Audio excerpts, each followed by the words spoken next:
My marriage was as bendy as Laura's yoga poses, just not with me anymore. That thought hit me like a sledgehammer on Tuesday morning when I found her phone buzzing at 6 a.m. with a shirtless selfie from some guy named Scott. The message read, "Can't wait for our private session today, gorgeous. I'm Jason Fairburn, 38 years old, software engineer for a mid-sized tech company in Austin. I write code that helps people organize their lives while mine apparently falls apart without me noticing. My wife Laura teaches yoga part-time at Sacred Flow Studio downtown. At least, that's what I thought she was doing." "Who's Scott?" I asked, holding up her phone. Laura snatched it from my hands, her face flushing red. "Just a student. He's having trouble with his poses. Looks like he's having trouble keeping his shirt on, too." She rolled her eyes and headed for the shower. "Don't be ridiculous, Jason. You're being paranoid." Paranoid. Right. That's what she called it when I asked why she'd been coming home at midnight 3 nights a week. When I questioned the new lingerie purchases.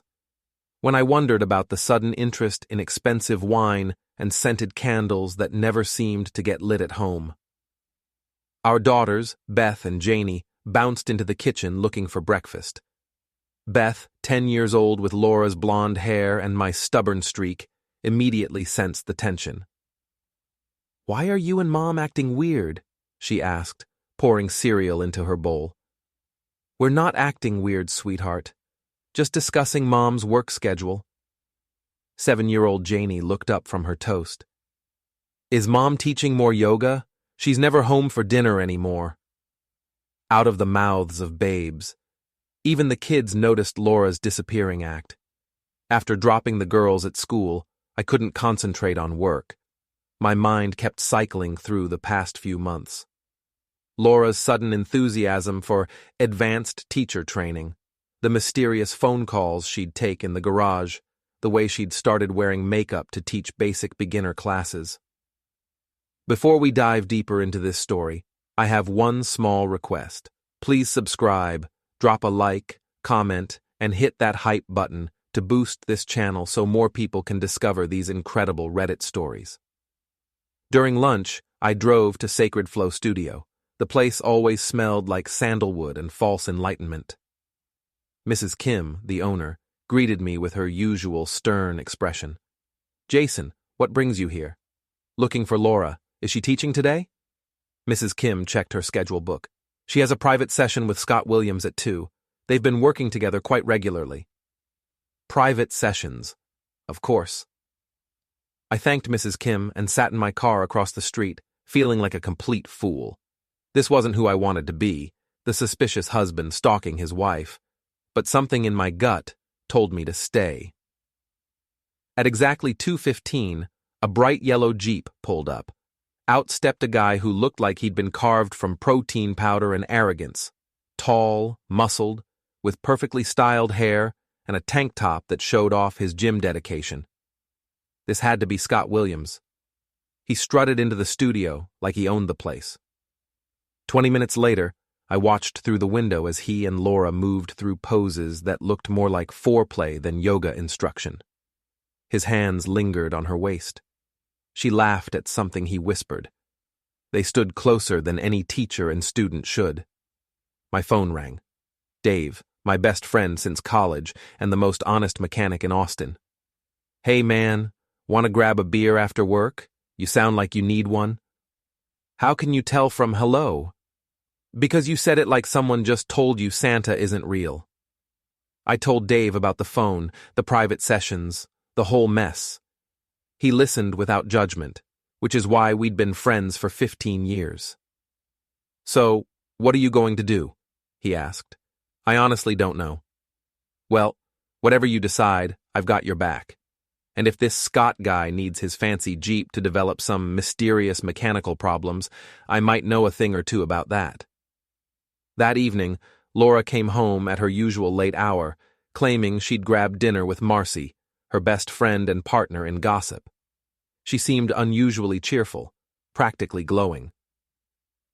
"How was your day?" she asked, kissing my cheek with lips that tasted like guilt. "Productive. How was your private session with Scott?" She froze for just a moment, long enough to confirm everything I suspected. Fine. He's making good progress with his alignment. I bet he was.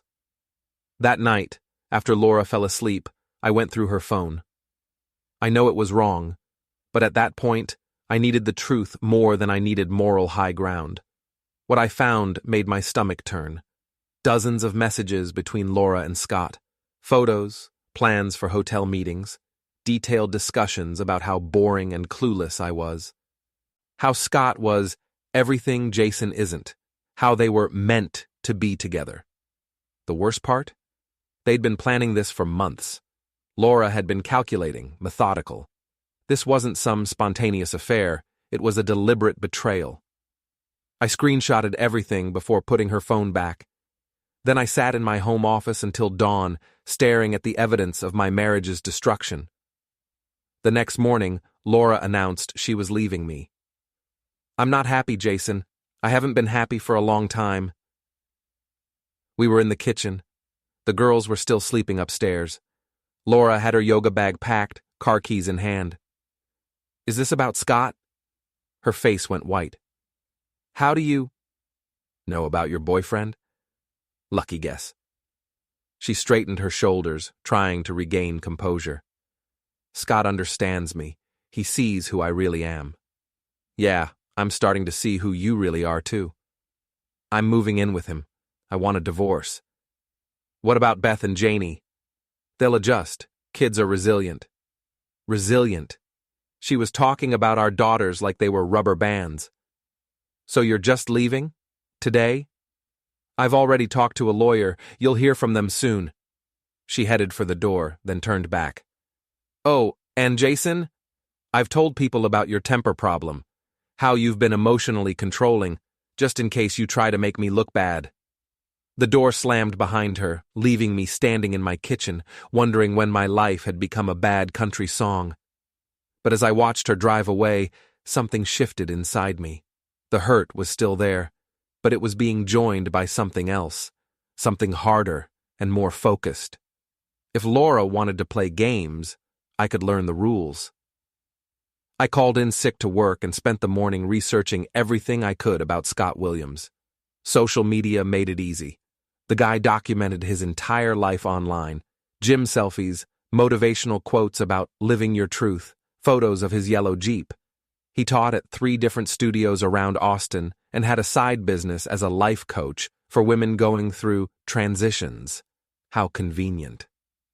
His Instagram was full of comments from middle-aged women praising his life-changing guidance. Looking at the patterns, I started to suspect Laura wasn't his first married student. At noon, I drove to Sacred Flow Studio. Mrs. Kim was preparing for the afternoon classes, arranging mats with military precision. Mrs. Kim, I need to tell you something about Scott Williams. She looked up, her expression guarded. What about him? I pulled out my phone and showed her the screenshots. He's been having an affair with my wife during his private sessions in your studio. Mrs. Kim's face darkened as she scrolled through the messages. Her studio had a strict policy about professional boundaries. She'd built Sacred Flow's reputation on traditional values and proper conduct. This is unacceptable, she said, her accent thickening with anger. He has violated everything we stand for. There's more. I showed her additional messages where Scott bragged about conquering other students. I think Laura isn't his only target. Mrs. Kim's hands shook with rage. He will not teach here again. Not today, not ever. Scott's afternoon class was scheduled to start in 30 minutes. Mrs. Kim asked me to stay and witness his termination. I positioned myself in the back of the studio as students began arriving for Dynamic Flow with Scott. Laura walked in at 2:20, wearing new yoga pants that probably cost more than my monthly gym membership. She looked around nervously, perhaps sensing something was off. Scott arrived 5 minutes later, all confidence and swagger. He high-fived a few regular students and started setting up his music system. Scott, Mrs. Kim called out, a word please. The entire class watched as she led him to the front desk. I couldn't hear everything, but I caught phrases like inappropriate conduct, professional boundaries, and effective immediately. Scott's face went from confusion to panic to anger in about 30 seconds. This is ridiculous. I haven't done anything wrong. You have 30 seconds to collect your things and leave, Mrs. Kim announced loudly enough for everyone to hear. Your employment is terminated. The class buzzed with whispers. Laura looked like she wanted to disappear into her yoga mat. Scott grabbed his bag and stormed toward the exit, but stopped when he saw me. You, he snarled. You did this. I just shared some information. Mrs. Kim made her own decision. You have no idea what you've started. Enlighten me. He stepped closer, trying to intimidate me with his gym-enhanced physique. Laura deserves better than a pathetic loser like you. She told me how you treat her. Funny, she told me you're amazing at downward dog, among other positions. Several class members gasped. Laura stood up abruptly, her face burning with embarrassment. That's enough, she hissed. Both of you. I'm just getting started, I replied. Scott pointed a finger at my chest. Stay away from us, or you'll regret it. Is that a threat? It's a promise. Mrs. Kim stepped between us. Both of you, out of my studio, now. I left peacefully, but Scott had to be escorted out by Mrs. Kim's assistant. The entire class watched through the windows as he threw his yoga blocks into his Jeep and peeled out of the parking lot. That evening, Laura came home in a fury. How dare you embarrass me like that? I embarrassed you? You're the one having an affair in a yoga studio. What I do is none of your business anymore. It became my business when you decided to trash my reputation while you were doing it. She paced around our living room like a caged animal. Scott was right about you. You're controlling and vindictive. I'm vindictive? You've been lying to me for months, planning to leave, and telling people I'm abusive. But I'm the bad guy for exposing your boyfriend's unprofessional behavior? You don't understand what we have together. I understand perfectly. You have a middle-aged crisis, and he has a fetish for married women with money. Laura's eyes flashed with anger. You're just jealous because he's everything you're not. You're right. I'm not a predatory yoga instructor who gets fired for sleeping with students. She grabbed her purse and headed for the door. I'm staying at Scott's tonight. Give him my regards. After she left, I sat down with a beer and started planning my next move. Laura thought she could destroy my reputation while riding off into the sunset with her yoga instructor. She was about to learn that I'd spent 15 years in tech support, which meant I was very good at solving problems. My phone buzzed with a text from Dave. Heard through the grapevine that Scott's Jeep has been having some trouble. Shame when expensive cars develop mysterious issues. I texted back, What kind of trouble? The kind that happens when someone accidentally fills the gas tank with sugar, hypothetically speaking. I stared at the message for a long moment.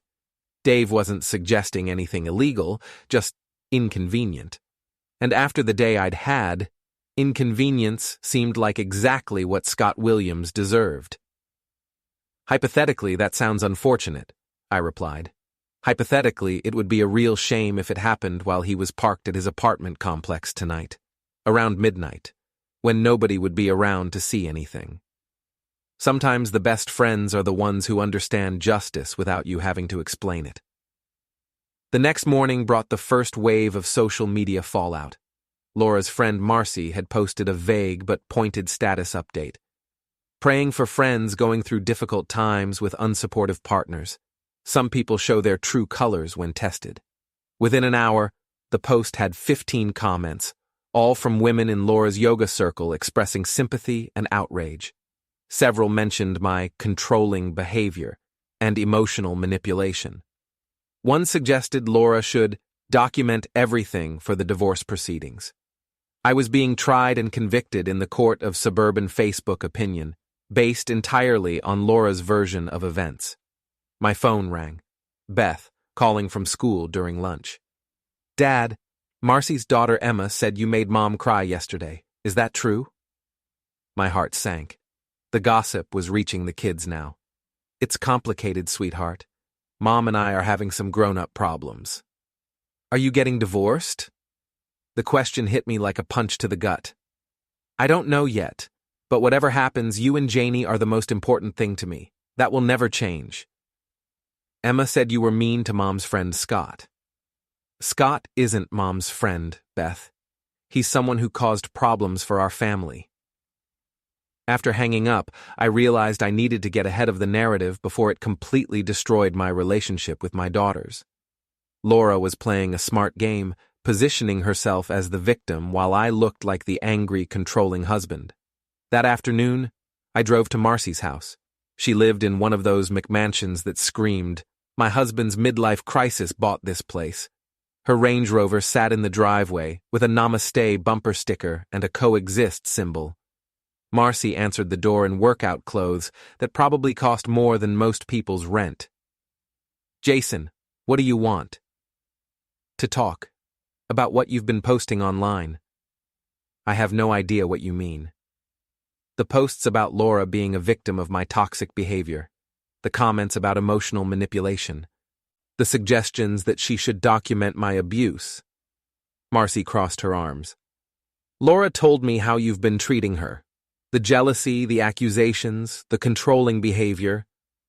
Did she tell you about Scott Williams?" "She mentioned that you embarrassed her at yoga class because you were paranoid about her instructor." "Did she mention that she's been having an affair with him for months?" Marcy's expression flickered, but she held her ground. "That's ridiculous." I pulled out my phone and showed her some of the screenshots. "Is it?" Her face went pale as she read the messages. "These could be fake." "They're not. Laura's been lying to you just like she lied to me. Even if this is true, it doesn't excuse your behavior." "What behavior? Exposing an affair? Getting a predatory instructor fired for violating professional boundaries?" Marcy shifted uncomfortably. "Laura says you've been emotionally distant for years, that you never supported her dreams. Her dreams of sleeping with her yoga instructor? Her dreams of personal growth and finding herself. She found herself all right, in hotel rooms with a guy who targets married women." I could see doubt creeping into Marcy's eyes. She was starting to realize she'd been played. "Look," I continued, "I'm not asking you to take my side. I'm asking you to stop spreading lies about me on social media. My daughters are starting to hear this stuff. I was just supporting my friend. Your friend is a liar who's destroying her family for a guy who's probably already looking for his next conquest." Marcy stared at the screenshots for another moment, then handed my phone back. "I need to think about this. Think fast. Every post you make damages my reputation and hurts my kids." That evening, I noticed Marcy had deleted her supportive posts about Laura. Small victory, but I'd take it. Dave called around 9 p.m. "How's the Jeep situation developing?" "What Jeep situation?" "The hypothetical one we discussed. Turns out the sugar thing doesn't actually work like in movies, but coincidentally, someone might have accidentally put expanding foam in a certain yellow vehicle's tailpipe. Hypothetically. That sounds unfortunate. Very unfortunate. Especially since the owner probably won't discover it until he tries to start the engine tomorrow morning." I couldn't help but smile. "What would happen then, hypothetically?" "The engine would start, but the exhaust would have nowhere to go. It would stall out pretty quickly.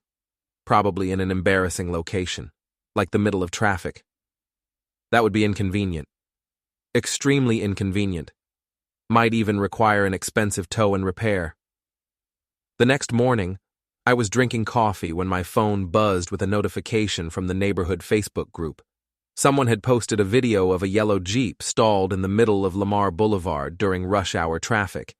The driver, clearly Scott, was standing beside it, looking frustrated while cars honked around him.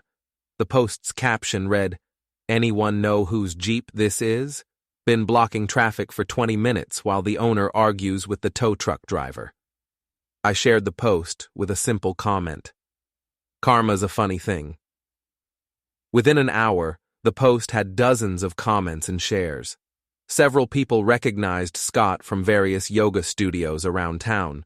Someone mentioned he'd been fired from Sacred Flow for inappropriate conduct. Another person shared that he'd been overly friendly with students at other locations.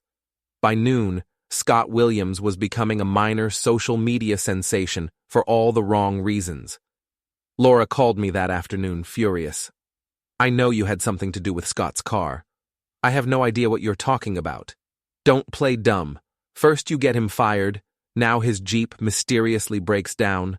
Cars break down all the time. Maybe he should have bought something more reliable. This isn't over, Jason.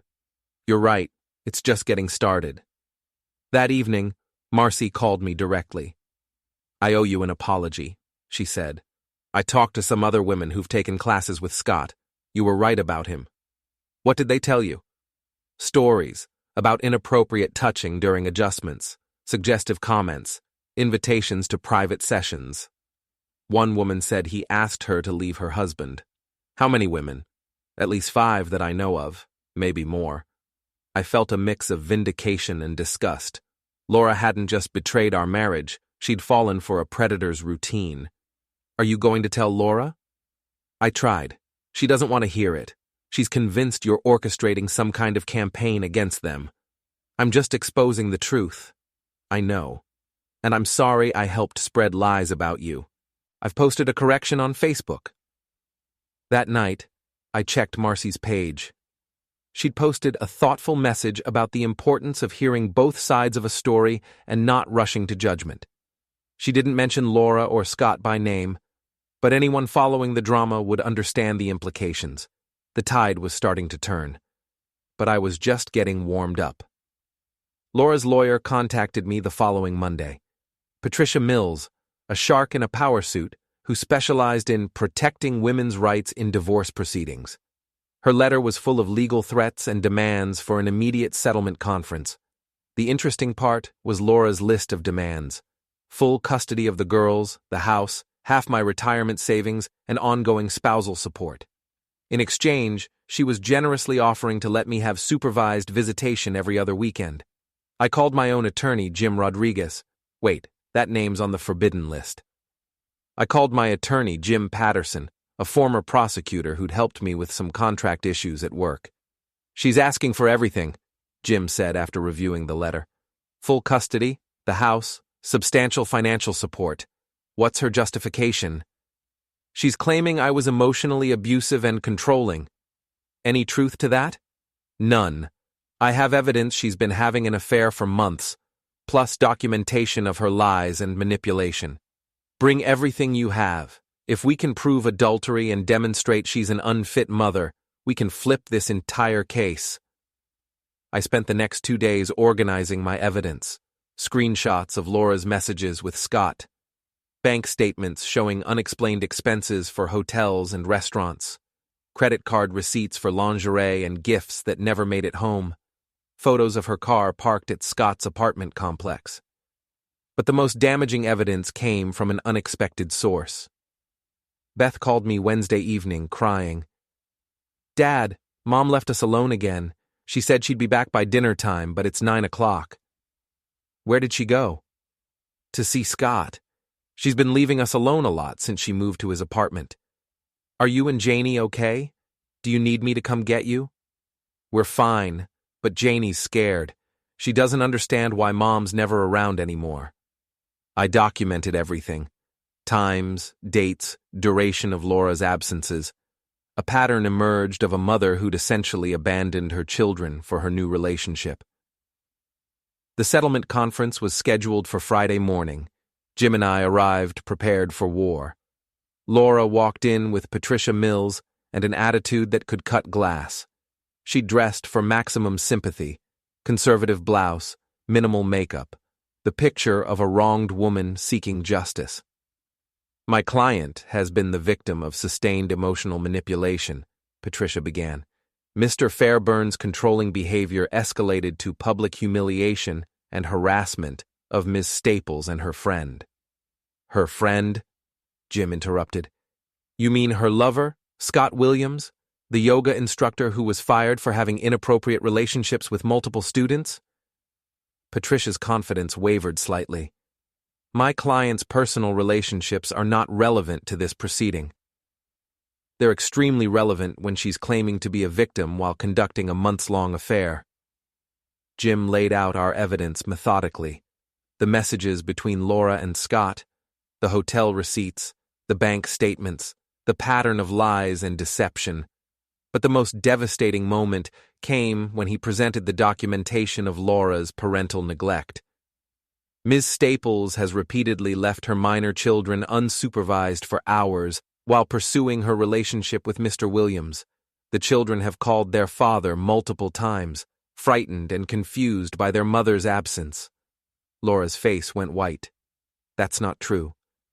We have phone records, text messages, and witness statements from the children themselves. Patricia huddled with Laura for several minutes. When they returned to the table, their entire strategy had changed. Perhaps we can reach a more reasonable arrangement, Patricia said. The final agreement gave me primary custody of Beth and Janie, with Laura getting supervised visitation until she could demonstrate stable housing and consistent parenting. She kept her car and personal belongings, but the house and most assets remained with me. As we left the conference room, Laura grabbed my arm. "You've ruined everything," she hissed. "I've protected our daughters from a mother who abandoned them for her boyfriend. Scott loves me. Scott loves the idea of you. Wait until he realizes you come with actual responsibilities." That afternoon, I picked up Beth and Janie from Laura's temporary apartment. They were packed and ready, having overheard enough of Laura's phone conversations to understand they'd be living with me full-time. "Is Mom okay?" Janie asked as we drove home. "Mom's going through a difficult time, but she loves you both very much." "Then why doesn't she want to live with us anymore?" I didn't have a good answer for that question. That evening, Dave stopped by with pizza and beer. "Heard you cleaned up in court today." Laura's lawyer wasn't prepared for actual evidence. "Speaking of evidence, you might be interested to know that Scott's Jeep has developed another mysterious problem." "Oh?" "Someone might have accidentally put a for sale sign in the window with his phone number and a price that's about half what it's worth, hypothetically. That seems like it could generate unwanted attention. Lots of attention, especially since the same someone might have posted the listing on Craigslist with some creative descriptions of the vehicle's special features." I raised my beer. "Two hypothetical situations? To karma coming full circle?" My phone buzzed with a text from an unknown number. "This isn't over. You'll pay for what you've done to us." I showed Dave the message. "Think that's from Scott or Laura? Does it matter? They're both about to learn that messing with a software engineer was a mistake." "Why's that?" "Because you people are scary when you get organized." He wasn't wrong. I'd spent my career solving complex problems through systematic analysis and methodical execution. Destroying Laura and Scott's little fantasy world was just another project to manage, and I was very good at managing projects. The anonymous threats continued throughout the weekend. Text messages, emails, even a note left on my windshield. All variations on the same theme. I'd pay for destroying Laura and Scott's relationship. Monday morning brought a new development. Mrs. Kim called me at work, her voice tight with anger. "Jason, I need to tell you something about Scott Williams." "What now?" "My son David works at the studio part-time. He told me Scott was sleeping with multiple students, including married women. David kept quiet because Scott threatened his job." "How many women are we talking about?" "At least 6 that David knows about, maybe more. Scott had a system. He'd target women going through marital problems or life transitions. He called them easy marks." My stomach turned. Laura wasn't Scott's great love. She was just another conquest in his predatory pattern. "There's more," Mrs. Kim continued. "David overheard Scott bragging to another instructor about his plan to get money from Laura's divorce settlement. He was counting on her getting the house and alimony." "Scott was after Laura's money?" "He told people she was loaded because her husband worked in tech. He was planning to move in with her after the divorce and live off the settlement." I thanked Mrs. Kim and immediately called Jim Patterson. "This changes everything," Jim said after I explained the situation. If we can prove Scott was manipulating Laura for financial gain, we can challenge any attempt she makes to modify the custody arrangement. Can you get David to testify? If necessary. But first, let's see if we can resolve this without going back to court. That afternoon, I drove to Scott's apartment complex. His yellow Jeep was in the parking lot, covered with business cards from used car dealers responding to Dave's hypothetical Craigslist ad. I knocked on Scott's door. He answered wearing gym shorts and a tank top, looking like he'd been working out. What do you want? To make you an offer. I'm not interested in anything you have to say. You should be, because I know about your little business model. His expression shifted from annoyance to concern. What are you talking about? The married women, the financial planning, the way you target vulnerable people going through transitions. Scott's face went pale. You don't know anything. I know about the 6 other women you've manipulated. I know you called Laura an easy mark. I know you were planning to live off her divorce settlement. That's ridiculous. Is it? Because I have witnesses who heard you bragging about your plan. Scott stepped back into his apartment, but didn't close the door. What do you want? I want you to disappear. Leave Austin, leave Laura alone, and never contact my family again. And if I don't? Then I go public with everything.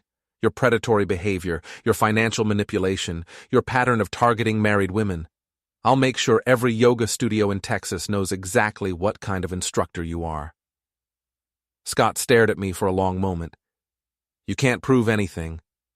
I can prove enough to destroy your career and your reputation. The question is whether you're smart enough to walk away while you still can. Laura loves me. Laura loves the idea of you. Wait until she finds out you were just using her for money. I left Scott standing in his doorway, looking like a man who just realized his house of cards was collapsing. That evening, Laura called me in tears. Scott broke up with me. I'm sorry to hear that. I wasn't, but I tried to sound sympathetic for the girl's sake. He said he needed space to figure things out, that the pressure from you was too much. Maybe it's for the best. How can you say that? You destroyed the only good thing in my life. Laura, Scott was using you. He was after your money, not your heart. That's not true. Ask him about the other women. Ask him about his plan to live off your divorce settlement. The line went quiet for several seconds. You're lying. I wish I was, but you deserve to know the truth. Laura hung up without another word. The next morning, I got a call from Mrs. Kim. Scott came to the studio last night, she said. He was drunk and angry. He demanded his job back, saying you'd forced him out with lies. What did you tell him? I told him about the other women who'd come forward, about his reputation around town. I told him he was lucky I wasn't pressing charges for what he did in my studio. How did he react? He left, but not before making some threats about getting revenge on you and me. I thanked Mrs. Kim and immediately called Jim Patterson to report the threats. We agreed to document everything in case Scott escalated his behavior, but Scott Williams had bigger problems than revenge fantasies. By Wednesday, word of his predatory behavior had spread throughout Austin's yoga community. 3 more women had come forward with stories of inappropriate conduct. 2 studios had banned him from their premises. His Craigslist ad, courtesy of Dave's hypothetical intervention, had generated so many calls that Scott had to change his phone number. Thursday afternoon, I saw a moving truck at Scott's apartment complex. By Friday, the yellow Jeep was gone. Laura called that weekend, her voice small and defeated. You were right about Scott. I'm sorry, Laura, I really am. He was seeing other women the whole time, even while we were together. I know. How did I not see it? Because you wanted to believe in something better. That's not a crime. I've ruined everything, haven't I? You've made some bad choices, but you're still Beth and Janie's mother. That doesn't have to be ruined. For the first time in months, Laura and I had a real conversation. Not about lawyers or custody or revenge, just two people trying to figure out how to move forward for the sake of their children. It wasn't forgiveness, not yet, but it was a start, and sometimes a start is enough. 2 weeks after Scott's disappearance from Austin, I thought the drama was finally over. Laura had moved into a small apartment closer to the girls' school and was making an effort to rebuild her relationship with Beth and Janie. She'd even started therapy to work through what she called her terrible decisions. I was wrong about the drama being over. On a Tuesday morning, I received a certified letter from Patricia Mills, Laura's attorney. Inside was a motion to modify our custody arrangement, along with a sworn affidavit from Scott Williams claiming I had harassed, threatened, and financially sabotaged him to force him out of Austin. According to Scott's statement, I had orchestrated a campaign of intimidation that included vandalizing his vehicle, spreading false rumors about his professional conduct, and making direct threats to his safety. He claimed to have evidence of my unstable and vindictive behavior that proved I was unfit to have primary custody of my children. The motion was scheduled for a hearing in 10 days. I called Jim Patterson immediately. "This is desperate," Jim said after reviewing the documents. "Scott's trying to rehabilitate Laura's case by painting you as the aggressor. Can he do that?" "He can try, but his credibility is shot, and we have documentation of his predatory behavior with multiple women." "What about his claims that I harassed him?" "Did you?" "I confronted him once at his apartment. That's it." "Any witnesses to threats or intimidation?" "No, because there weren't any." "Then it's his word against yours, and his word isn't worth much these days." That afternoon, I called Mrs. Kim to warn her about Scott's return to the legal battlefield. "He's not just going after you," she said. "He's threatening to sue the studio for wrongful termination and defamation." "On what grounds?" "He claims we fired him based on false accusations and rumors. He's demanding his job back and financial compensation." "What are you going to do?"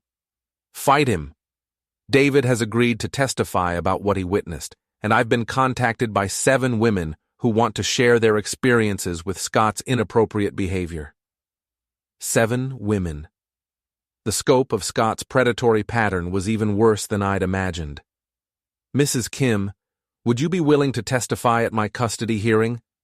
"Absolutely. That man should not be anywhere near children, and anyone who exposed him deserves support." The next week passed in a blur of preparation. Jim and I gathered witness statements, documented evidence, and prepared for what he called the final showdown. The morning of the hearing, I arrived at the courthouse to find a small crowd gathered outside. Mrs. Kim was there with David and 2 other Sacred Flow instructors. Dave had driven in from his shop, still wearing his mechanic's uniform. Even Marcy had come to support my side of the story. Laura arrived with Patricia Mills, looking nervous and uncertain. She kept glancing around at the assembled witnesses with growing concern. Scott showed up 10 minutes before the hearing, wearing an ill-fitting suit and an expression of forced confidence. He'd apparently driven back from wherever he'd fled, ready to make one last play for vindication. Inside the courtroom, Judge Martinez called the hearing to order. Patricia Mills presented Scott's affidavit and argued that new evidence had emerged about my pattern of harassment and intimidation. "Your Honor," she said, "Mr. Williams has provided sworn testimony that Mr. Fairburn engaged in a systematic campaign to destroy his livelihood and reputation through threats, vandalism, and defamation." Judge Martinez looked skeptical. "Mr. Williams, you're claiming that Mr. Fairburn threatened you directly?" Scott stood up, trying to project authority. "Yes, Your Honor. He came to my apartment and told me he would ruin my career if I didn't leave town." "And you have evidence of this threat?" "My sworn statement, Your Honor." "Any recordings, witnesses, documentation?"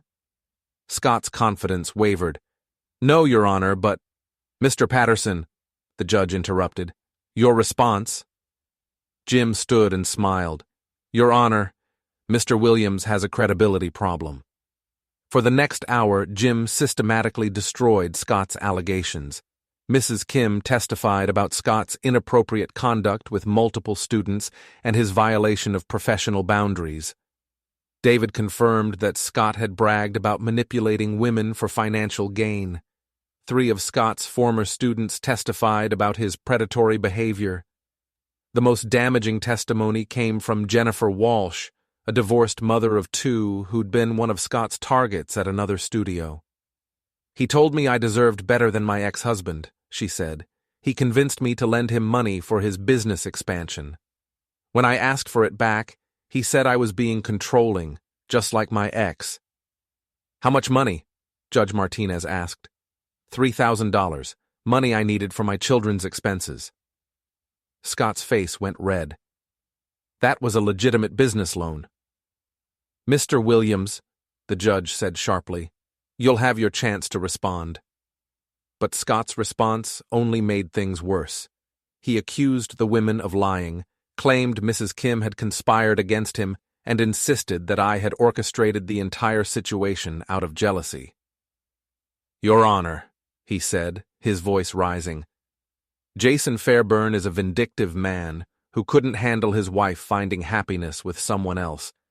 He's manipulated all these people into lying about me."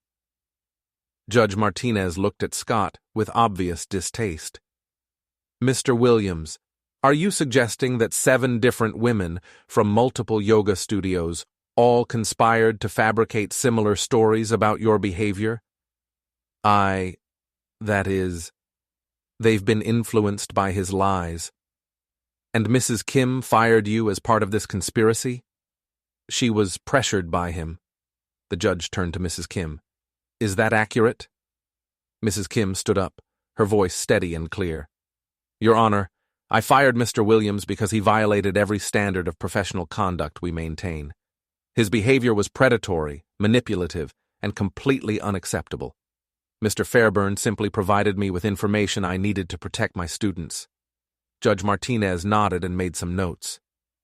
"Mr. Williams, I've heard enough testimony to conclude that your allegations against Mr. Fairburn are without merit. Your credibility has been thoroughly undermined by multiple witnesses who have no apparent motive to lie." Scott's lawyer, a public defender who'd clearly been assigned the case that morning, tried to salvage something from the wreckage. "Your Honor, even if Mr. Williams's character is questionable, that doesn't necessarily mean—" "Counselor," the judge interrupted, "your client has accused Mr. Fairburn of harassment and intimidation based solely on his own uncorroborated testimony.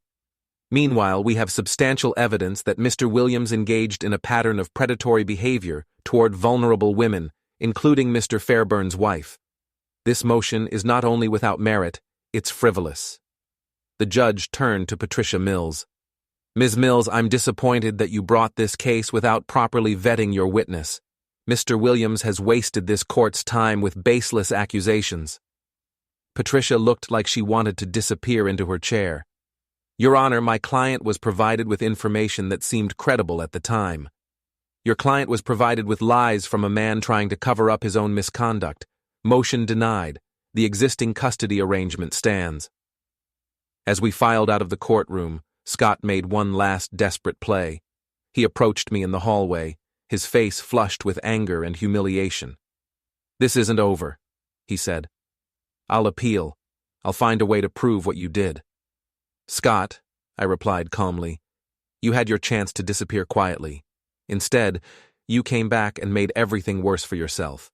Now everyone in Austin knows exactly what kind of person you are. You destroyed my life. You destroyed your own life. I just made sure people knew the truth about it."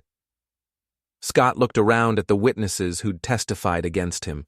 Mrs. Kim, David, the women he'd manipulated, even Marcy, who'd once supported Laura's version of events. "You turned them all against me. I didn't have to turn anyone against you. Your actions spoke for themselves." Security approached as Scott's voice began to rise. He looked at the officers, then back at me, and seemed to realize that his options had run out. "This town isn't big enough for both of us," he said, trying to salvage some dignity. "You're right," I replied. "That's why you're leaving."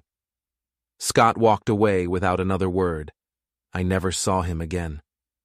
Outside the courthouse, Laura approached me hesitantly. "Jason, I owe you an apology." "You don't owe me anything." "Yes, I do. I let Scott convince me to file that motion. I hoped maybe we could work something out." "Laura, the custody arrangement isn't about punishment. It's about what's best for Beth and Janie. I know that now, and I know I have a lot of work to do to earn back their trust. They love you. That's not going to change. Even after everything I've done? Especially after everything you've done. They need to see that people can make mistakes and still find their way back." Laura nodded, tears in her eyes. "Thank you." As I drove home to pick up my daughters from school, I reflected on the past few months. My marriage was over, but my family wasn't destroyed. Laura was getting the help she needed, and Beth and Janie were safe and loved. Scott Williams was gone, hopefully to find a new line of work that didn't involve manipulating vulnerable people. And me? I was exactly where I needed to be, moving forward, one day at a time, focused on what really mattered. Sometimes revenge isn't about destroying your enemies. Sometimes it's about protecting the people you love and making sure the truth comes to light. That's a lesson worth learning, even if it took a predatory yoga instructor to teach it to me. The girls were waiting for me at school pickup, backpacks ready and faces bright with excitement about the weekend ahead. As they climbed into the car, chattering about their day, I realized that this was what victory looked like. Not perfect, not without scars, but real and honest and worth fighting for. And that was enough.